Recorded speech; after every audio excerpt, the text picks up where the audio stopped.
Hello bachon, so let's understand the question. In the question, three rods are given to us which are identical and cross section area भी same है और length भी same है. Different materials की बनी हुई है. But बच्चों यहाँ पर हमको टेम्परेचर्स दे रखे हैं इनके अक्रॉस. यहाँ का 100 डिग्री, ये 70, 20 एंड 0 डिग्री. सो डेफिनेटली बच्चों हाई टेम्परेचर से लो टेम्परेचर में हीट ट्रांसफर होगा और हमको K1 K2 K3 के बीच में रिलेशन निकालना है. तो मान लेते हैं बच्चों इस रॉड में जो हीट करंट है that is heat per unit time वो I1 है.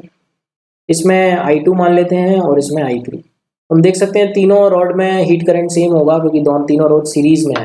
तो जो हीट करंट तीनों के लिए सेम लिख देते हैं. I1 equals to I2 equals I3. अब बच्चों हीट करंट की बात करें तो हीट करंट का फॉर्मूला क्या होता है? Temperature difference upon thermal resistance.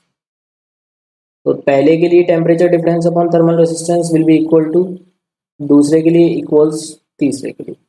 अब बच्चों थर्मल रेजिस्टेंस का फॉर्मूला भी हम रिकॉल कर लेते हैं. थर्मल रेजिस्टेंस क्या होता है हमारे पास? L/K.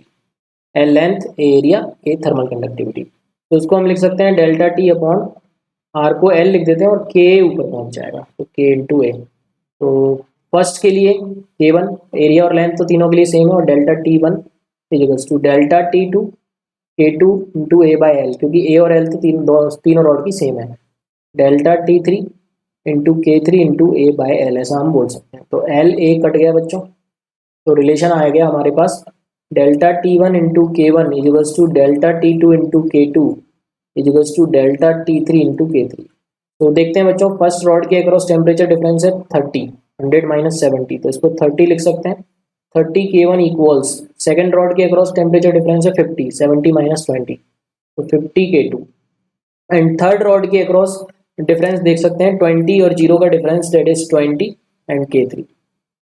तो यहाँ से हम बोल सकते हैं 0 काट देंगे तो 3K1 equals to 5K2 equals 2K3, ये हम बोल सकते हैं बच्चों.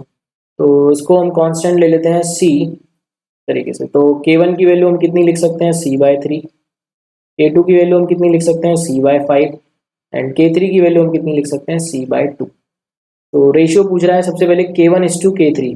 तो K1:K3 देख सकते हैं बच्चों रेशियो होगा C/3 C/2. इसका मल्टीप्लाई कर देंगे 6 से तो ये 2C:3C बनेगा, मतलब 2:3. तो K1 और K3 का रेशियो 2:3 तो सही है बच्चों. और अगर हम चेक करें K2 और K3 का रेशियो तो हम देख सकते हैं K2 एंड K3 का रेशियो कितना आएगा. दोनों को डिवाइड करेंगे तो C/5 और ये C/2, तो C से C कट गया तो 2:5. तो फर्स्ट ऑप्शन ही बच्चों मिल गया, हम देख सकते हैं. तो first option is the correct answer बच्चों. I hope you understand the concept. Thank you so much and all the very best.